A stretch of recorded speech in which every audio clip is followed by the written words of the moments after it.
a toda la sociedad y a todos los amigos que nos han permitido compartir esto con ustedes. Yo les voy a hablar sobre la identificación de pacientes con riesgo de fractura. Ustedes saben que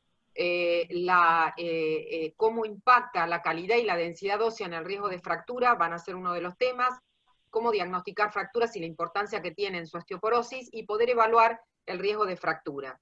Hoy por hoy es muy importante tener en cuenta que la osteoporosis, que es una enfermedad con alteración de la microarquitectura, de la calidad ósea y de la cantidad de hueso, nosotros lo que necesitamos para poder intervenir terapéuticamente es realmente evaluar qué individuos se encuentran en alto riesgo de fractura.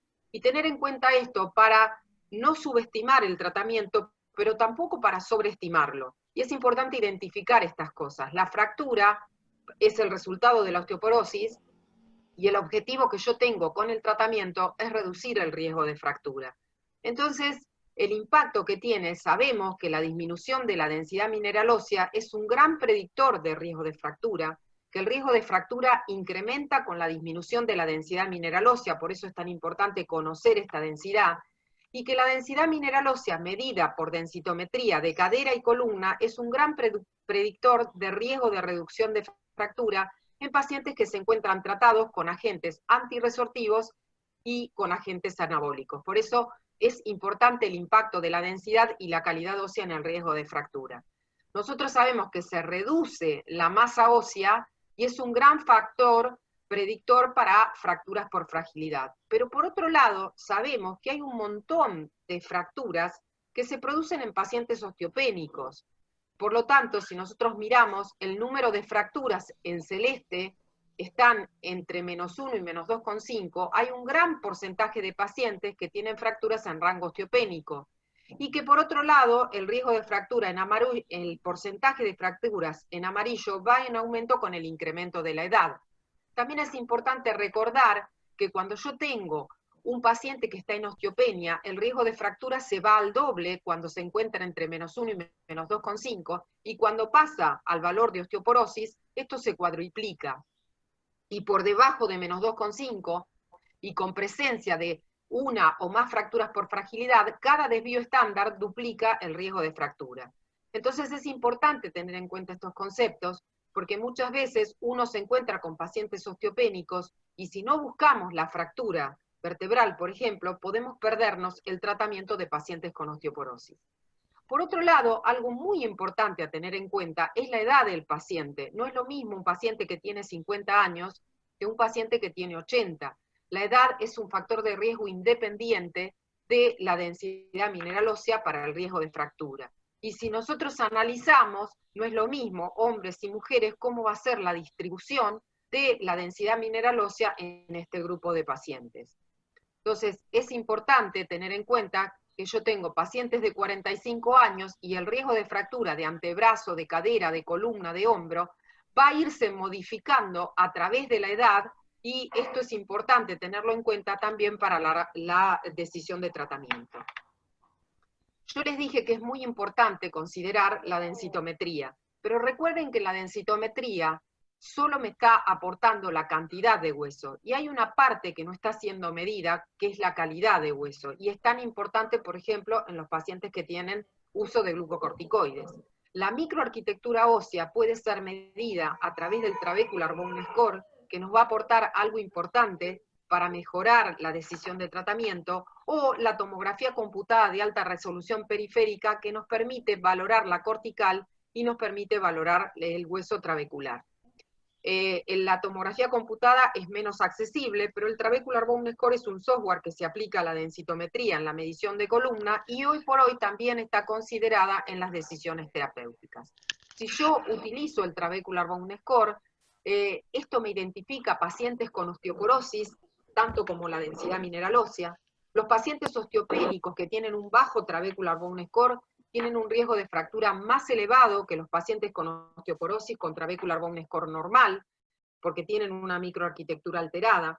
Los pacientes osteopénicos con Trabecular Bone Score normal tienen un riesgo de fractura casi igual que los pacientes con densidad normal con bajo TBS, y el uso de Trabecular Bone Score puede generar un ajuste de compensación en el T-score de la densitometría equivalente al riesgo. Y hoy por hoy, los que manejamos Trabecular Bone Score en el densitómetro, cuando hacemos el FRAX, ya nos hace el ajuste por Trabecular Bone Score y nos marca también este aporte para nuestros pacientes.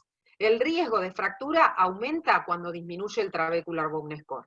Si tomamos las nuevas guías que salieron recientemente por la Sociedad Americana de Endocrinología, el diagnóstico por densidad nos dice que aquel paciente que tiene un T-score menor a menos 2,5 en columna lumbar, cuello femoral, cuello total o el tercio de radio, estos pacientes tienen osteoporosis. ¿Qué importancia le tenemos que dar a las fracturas? El paciente que tiene una fractura previa aumenta el riesgo de tener nuevas fracturas, y por cada fractura aumenta 1,5 a 2 veces el riesgo de fractura. Y a su vez, el riesgo de nueva fractura varía de acuerdo a la localización. Una fractura vertebral aumenta 4,4 veces el riesgo de fractura vertebral y 2,3 veces el riesgo de fractura de cadera. Por otro lado, el riesgo de fractura vertebral predice el riesgo de fracturas vertebrales y fracturas no vertebrales al año. Esto es muy importante tener en cuenta. ¿Por qué es necesario estimar el riesgo de fractura? Porque las fracturas van en aumento, sobre todo las fracturas de cadera, las fracturas vertebrales, tanto en hombres como en mujeres, a lo largo de los años. Estos son los diferentes tipos de fracturas en diferentes países, y la importancia cómo incrementa el riesgo de fractura, sobre todo en mujeres, y yo, si diagnostico una fractura, sé que voy a tener probabilidad de tener nuevas fracturas.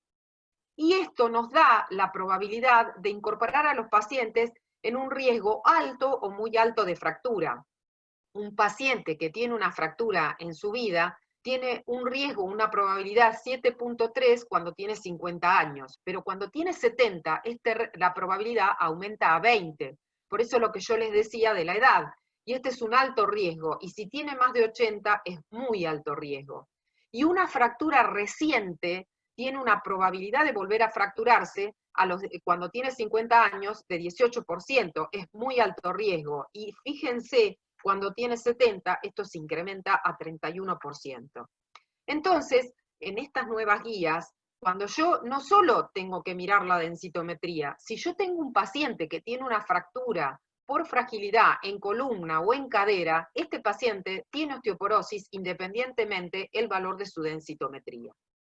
Otro elemento importante a considerar es la valoración o las herramientas de cálculo de fracturas. Nosotros contamos con el FRAX, que lo tenemos validado para la Argentina, en donde vamos a incorporar los datos del paciente. Si no tenemos acceso a la densitometría, podemos calcular el riesgo de fractura sin la medición, y esto nos va a dar un valor que nos va a decir si realmente necesitaríamos medir a este paciente con densitometría, aunque yo particularmente pienso que es fundamental tener el valor de densitometría. ¿Qué nos aporta la herramienta de cálculo de fractura? Poder decidir, si no tengo densitometría, si el paciente tiene bajo, alto riesgo o muy alto riesgo. Si este paciente tiene alto riesgo, muy alto riesgo, por supuesto que voy a tener que tener la medición de densitometría, y ahí recategorizar a mi paciente para luego definir cómo va a ser el tratamiento, que lo vamos a ver en la segunda charla. Entonces, otro de los criterios es el diagnóstico con la densitometría que se puede encontrar en osteopenia, y además poder calcular la herramienta de cálculo de fractura, que la puedo a su vez ajustar por FRAX. Y hay otro ítem que también tengo que tener en cuenta, que es cuando el paciente tiene osteopenia entre -1 a -2,5 y tiene fracturas por fragilidad de húmero proximal, de pelvis o de antebrazo distal. Entonces, estas son todas las categorías que yo haría diagnóstico de tratamiento. Recientemente, en el Congreso de Cheo, también se manifestó lo importante de valorar las fracturas no vertebrales, porque estas fracturas, que son el 85 al 90%, muchas veces no se tienen en cuenta para el diagnóstico de los pacientes. Entonces, estos pacientes que tienen las fracturas no vertebrales, como la de húmero, como la fractura de antebrazo, también debemos interrogarla. Un correcto interrogatorio nos va a permitir saber qué pasa con los pacientes. En fracturas previas, cuando yo hago el FRAX, no se determina cuándo ni cuántas fracturas tiene. No incluye las caídas. Estas son algunas de las limitaciones que tiene el FRAX. Es solo para pacientes no tratados. No está habilitado para tomarlo luego del tratamiento. Fracturas a 10 años no es lo mismo que si el paciente tuvo una fractura actual, porque estas van aumentando inclusive con la edad. Pero si hubo fractura, el riesgo de repetirla es mayor en los primeros 2 años y esto luego declina.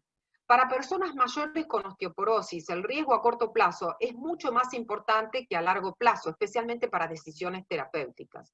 Por eso es que estas son herramientas que uno tiene que considerar en el contexto, en el tiempo y el momento en el cual estamos con este paciente. Considerar la etapa, si es premenopáusico, si es posmenopáusico, si es perimenopáusico, si es un paciente de 70 años, si es un paciente de 80 años. Otra de las limitaciones del FRAX, yo le pregunto al paciente, ¿toma corticoides? Sí, no. ¿Interesa saber si la dosis es alta o baja? Por supuesto. Con lo cual voy a tener que tener un ajuste de la dosis, si es menor a 2,5, si es mayor a 7,5.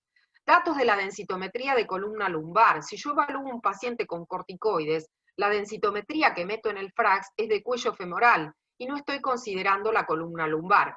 Salvo si tomo el trabecular bone score, que ahí voy a poder considerar la columna, pero no estoy tomando esta medición. No tengo historias de caídas, no tengo incorporado diabetes tipo 2, no está la enfermedad renal crónica, no tengo la fractura reciente, ni tampoco ciertos elementos como alteraciones de la visión, del oído, causas como drogas que pueda estar tomando el paciente, convulsiones, anticonvulsivantes. Por eso es que todo es en un contexto. Nada es exclusivo, entonces algo que tengo que tener en cuenta. Si yo utilizo el Trabecular Bone Score, ¿qué es lo que me ha permitido? En este estudio de la cohorte de Manitoba, que incluyó 29.000 pacientes, fue muy interesante ver cómo yo medía pacientes con densitometría, 10.000 pacientes eran normales, y cuando les aplicaba el Trabecular Bone Score, 21% de pacientes pasaban al cuartilo de alto riesgo. En aquellos pacientes que tenían osteopenia, el 33% pasaban a un muy alto riesgo. Y en aquellos pacientes que tenían osteoporosis, el 12.6% pasaban a un cuartilo de bajo riesgo. Con lo cual, aplicar el Trabecular Bone Score realmente es algo que es muy interesante para los pacientes. Entonces, yo tengo pacientes con riesgo de fractura bajo, en edad posmenopáusica, no tienen fracturas, tienen un T-score mayor a -1 y un FRAX con baja probabilidad de fractura, que es menos de 20 para fractura osteoporótica mayor, en donde está incluido el húmero, la vértebra, la cadera, el antebrazo, y menos del 3% de fractura, de probabilidad de fractura de cadera a 10 años, este paciente tiene bajo riesgo. ¿Cuál será el tratamiento? Lo vamos a ver en la próxima exposición. Tengo un paciente de alto riesgo, considero pacientes mayores de 65 años, que tuvieron fracturas previas en más de 12 meses o que tienen un T-score de -2,5 menor, o que tienen una osteopenia y una probabilidad de fractura mayor al 20% o mayor al 3% en la cadera, voy a decidir qué voy a darle de tratamiento a este paciente. ¿Y a quién considero de muy alto riesgo? Que tuvo una fractura dentro de 12 meses, que tiene fracturas múltiples, que tuvo fracturas intratratamiento, que tiene fracturas con medicaciones que son peligrosas para el hueso, por ejemplo, aquel paciente que le agregué corticoides en dosis altas, o drogas como como inhibidores de aromatasa, o que tienen un T-score muy bajo, menor a -3, o que tienen una probabilidad de fractura mayor al 30%, o fractura osteoporótica mayor a 4,5% en cadera. Este paciente es de muy alto riesgo, deberé decidir qué tratamiento le voy a dar. Por lo tanto, es importantísimo categorizar al paciente, saber qué densitometría tiene, saber si tuvo fracturas, cuáles son sus riesgos, qué medicaciones tiene, qué enfermedades tiene. Esto nos va a ayudar a no sobretratar a los pacientes, a no dar tratamiento antes de tiempo y nos va a ayudar al seguimiento de los pacientes. Por lo tanto, José Luis, ¿hay algo más que tenemos que pensar cuando hablamos de riesgo? Y no te olvides de contarnos algo de la vitamina D, que es tu tema preferido. Le paso la posta al doctor Mansur.